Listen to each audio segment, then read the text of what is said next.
In the same 1919, when the Ottoman Empire is collapsing, and it is losing all its non-Turkish possessions, all the Arab parts of the Ottoman Empire are falling away, the Greek army now invades the Turkish mainland, Anatolia. And the Turkish people now have a tremendous fright in their hearts because the Greeks hate them with a PhD in hatred. So Britain now has to create a Turkish general who would appear to the Turkish people as a savior who has come down from the heavens with his hands resting on the wings of angels to save the Turkish people. And so at a place called Gallipoli, a man named Mustafa Kemal inflicts a defeat on the ruling state in the world, Britain, and immediately climbs the ladder to become the hero of all heroes in Turkish history. Very convenient, isn't it? Mustafa Kemal now takes over. He is in fact de facto ruler over the Ottoman Empire, and the Khalifa is just a piece of furniture. In 1920, I think, or 21, there was a big treaty, negotiations in Versailles, and from this emerged now the Turkish Republic, which replaces the Ottoman Islamic State. But Mustafa Kemal said, the Turkish people love their Khalifa. So if Europe could have a pope, why can't we have a pope too?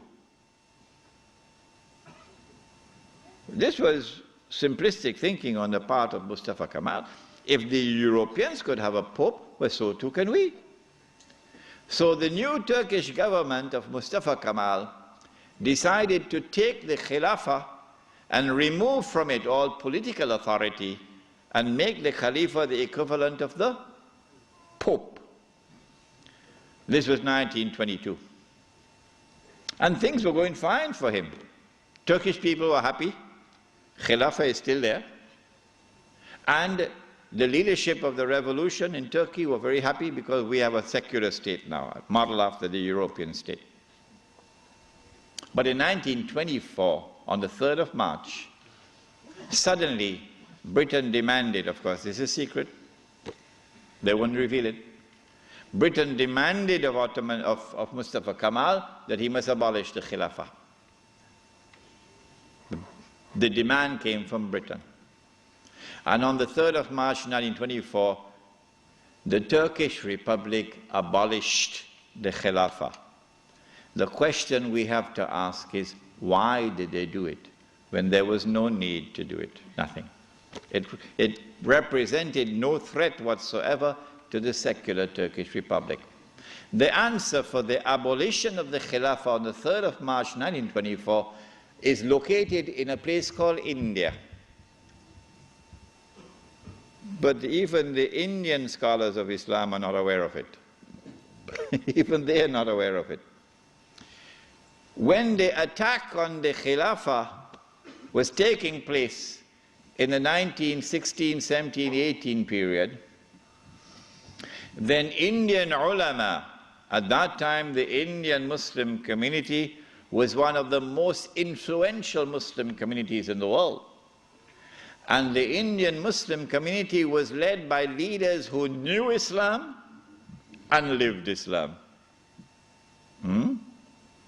Men like Maulana Muhammad Ali Jawhar, Maulana Shaukat Ali, Maulana Sayyid Sulaiman Nadwi, Mufti Kifayatullah, men who knew Islam and lived Islam.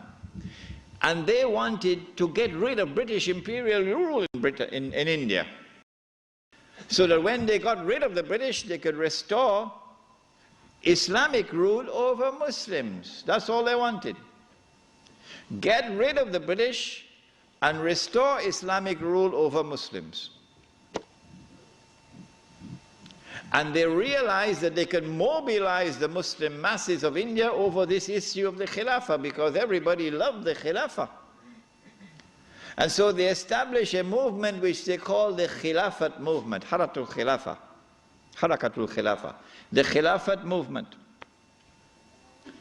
When they established the Khilafat movement and it began to mobilize the Muslim masses, the body which was sleeping is now waking up for revolutionary struggle to preserve the Khilafah in Istanbul. The leader of the Hindus realized, but wait a minute, the Muslims want the same thing that we want. We also want, the Hindus, we want to get rid of the British, and we want to restore Hindu rule over the Hindus. So there's a conversion of interest here. So Gandhi, who later became known as Mahatma Gandhi, Gandhi approached the leadership of the Khilafat movement and he said to them, listen, the same thing you want, the same thing I want. So why don't we join forces? Will you allow me to join the Khilafat movement? And guess what the leadership of the Indian Muslims did?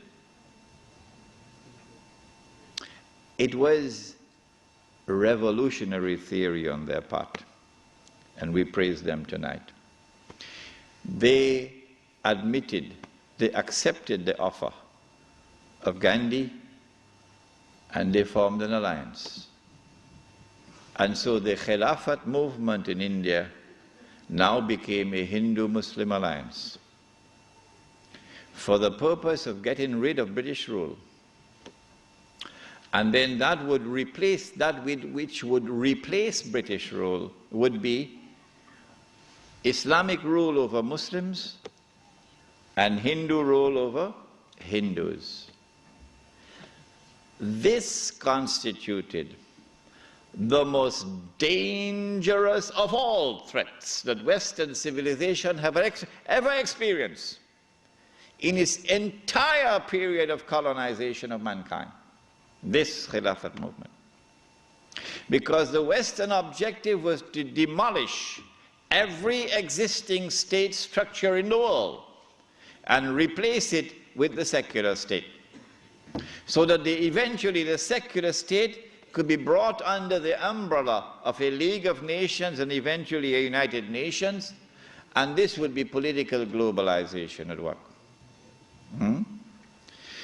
If the Khilafat movement were to succeed, then one of the most important communities in the world, the Indian Muslims, will escape. Because when the British withdrew, Muslims will be ruled by Islam and Hindus will be ruled by Hinduism.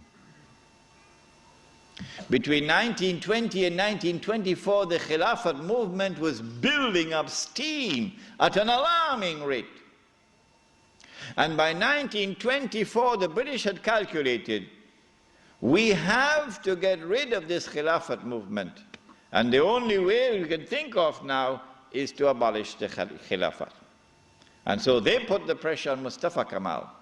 As soon as the Khilafat was abolished, the Khilafat movement in India began to lose steam. In the same year that it was abolished in 1924, in that same year, the secularly minded British, in Indian language they call it chamcha, the stooges of the British in India, the brown-skinned Englishmen parading as Muslims, of whom the prince of them all was the grandfather of the present Aga Khan, Karim Aga Khan's grandfather. They now restore an organization called the All India Muslim League. The All India Muslim League is led by men who don't know Islam and don't live Islam. And these are the people who now wage a struggle for the liberation of the Muslims from British rule to be replaced, not with rule of Islam, oh no, but rather by the rule of the secular Republic of Pakistan, and the secular Republic of India, so that Pakistan and India could be embraced within the community of secular nation states. But of course you had to put a little red herring to fool the people. So you have to make it appear as though Pakistan is going to emerge as an Islamic state, but that's just dust in their eyes, to fool those who see with only one eye. And so in 1924, on the 3rd of March, the Caliphate was abolished. When the Caliphate was abolished, Sharif al-Hussein realized that he was in grave danger now. So long as there was a Khalifa in Istanbul, the British needed him. But now that the Caliphate was destroyed, abolished, Sharif al-Hussein now realizes the plan. He says, oh my gosh, they're going to send Abdulaziz ibn Saud to cut my throat now. In exactly the same way that Abdullah of Jordan is now realizing, as soon as Bush attacks Iraq, that is the end of me. So Sharif al-Hussein decides 4 days later, on the 7th of March 1924, to claim the Khilafah for himself. But when you're a client state of Britain, you can't do that. You have to first apply to the British government for permission to become the Khalifa. He didn't do that. As soon as Sharif al-Hussein claimed the Khilafat for himself on the 7th of March 1924, you're going to get all of this information in that book which is outside, The Caliphate, the Hijaz, and the Saudi Wahhabi nation state. As soon as he did that, Britain gave the green light to Abdulaziz. Attack. Within 6 months, the Saudi army of Abdulaziz ibn Saud conquered Mecca. And Abdulaziz and Sharif Hussein packed his suitcase and off he went. British took him away. This one the Americans will take out of Jordan. And so Abdulaziz ibn Saud is now in control of Mecca and eventually Medina. It's a Saudi Wahhabi alliance. Does he claim the Khilafah for himself now? No. What he does is, as soon as he enters Mecca, in 1924, October, Abdulaziz ibn Saud makes a proclamation, and they're going to hate me for revealing this to you, because nobody remembers it now. The proclamation which he makes is that this land belongs to the entire Ummah. This land belongs to the entire Ummah. I wonder how a Pakistani or a Bengali Muslim will feel when he hears that, and he's been rounded up like dogs, stray dogs, and put on trucks because he's overstayed his visa, while white-skinned Americans and British are treated like princes in the Holy Land. How will a Pakistani or Indian or Bangladeshi feel? This land belongs to the entire Ummah. And it is for the Ummah, not for Abdulaziz ibn Saud, for the Ummah to establish the government which will rule over this land. That is his proclamation in 1924. But in cricket it's called playing for time. He did this because in April of 1924, Al-Azhar University had responded to the Turkish abolition of the Khilafah. What did they do? Al-Azhar University declared that this was bid'ah and haram to abolish the Khilafah. And therefore we must respond to it. And the response of Al-Azhar is that we must have a mu'tamar, a conference, which would meet and which would appoint a new Khalifa. As soon as Al-Azhar issued this proclamation, you could see how Britain was trembling. The British government can't digest their food now. They've got to plan some counter strategy to the initiative of Al-Azhar University. The counter strategy is that Egypt is itself not a free country. It may appear free, but Britain really has control over Egypt. So Britain puts pressure on King Fuad, the father of King Farouk. You're too old to hear about, you're too young to know about this.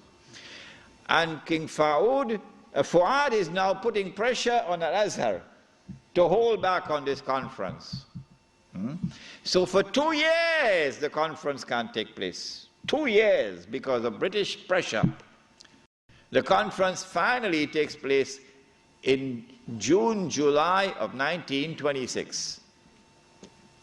But Britain uses another counter strategy. She gets Abdulaziz ibn Saud in Mecca to also convene a conference of the world of Islam in Mecca at the time of the Hajj, which is May of 1926. And then Britain and Russia and France and China and all the major powers in Europe all get to work.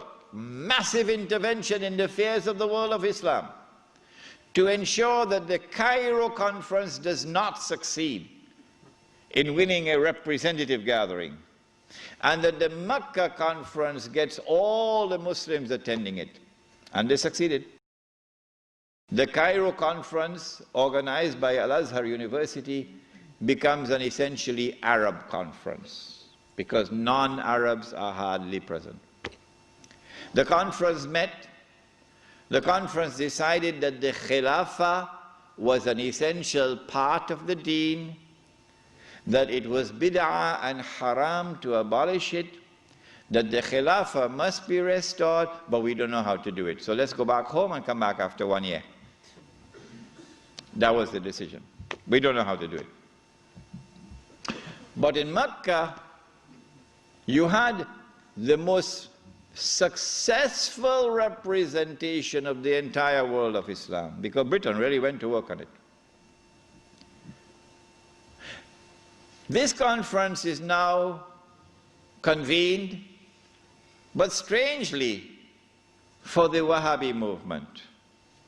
Strangely for the Wahhabi movement, which is a religious movement, which declares that it is bringing back the original Islam and removing all the extraneous things which had been added and cutting out all the shirk.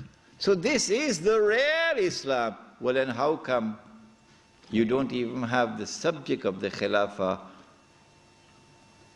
in your agenda for your conference? We asked the Wahhabi movement, give us an answer. There is no answer. The answer is that the Wahhabi-Saudi alliance is now perpetrating a gigantic, a massive betrayal of Islam in abandoning the Khilafah. And so the conference takes place. But the subject of the Khilafah is not even on the agenda of the conference. Instead, Abdulaziz ibn Saud approaches the conference twice, himself in person. And he asks the conference to recognize him as Al-Malik. That his rule should be recognized over the Hijaz. When the conference had heard His Majesty the King on both occasions, and the conference is now sitting down to discuss the matter, shall we recognize Saudi Wahhabi rule over the Hijaz? The leader of the Indian Muslim delegation jumped up to speak first. He spoke first. His name was Maulana Muhammad Ali Jawhar. He got up and he told the king, get lost. We'll never do that. As soon as the leadership of the Indian Muslim delegation had established its position of rejecting the claim of the Saudi Wahhabi leadership for sovereignty and control over the Hijaz, the rest of the delegates couldn't say, That was the power of a man who knew Islam and lived Islam. And so the conference ended without giving to the Saudi Wahhabi rule over the Hijaz recognition. They decided that they'll meet every year, but that was the last time they ever met. This then was the response of the world of Islam to the abolition of the Khilafah. In 1930, I think, or 31, Hajj Amin al-Hussein in Jerusalem felt that the ominous advance of the Jews in the Holy Land required a response from the world of Islam.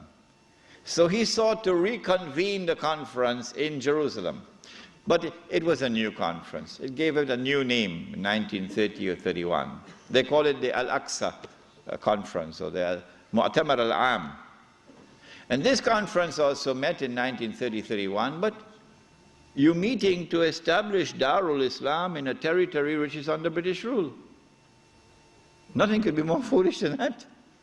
How can you restore Darul Islam when you're meeting in a territory which is under British rule? And you have to get permission from the British government to hold your conference. So the conference ended without being able to do anything about it. Since then to this day, there has been no effort, no significant effort on the part of the world of Islam to restore the Khilafah. Why? Simple. Because you cannot restore the Khilafah unless and until you can liberate the Hijaz, Makkah and Medina. You can't do that. When the Hijaz, the security of the Hijaz is underwritten by Uncle Sam.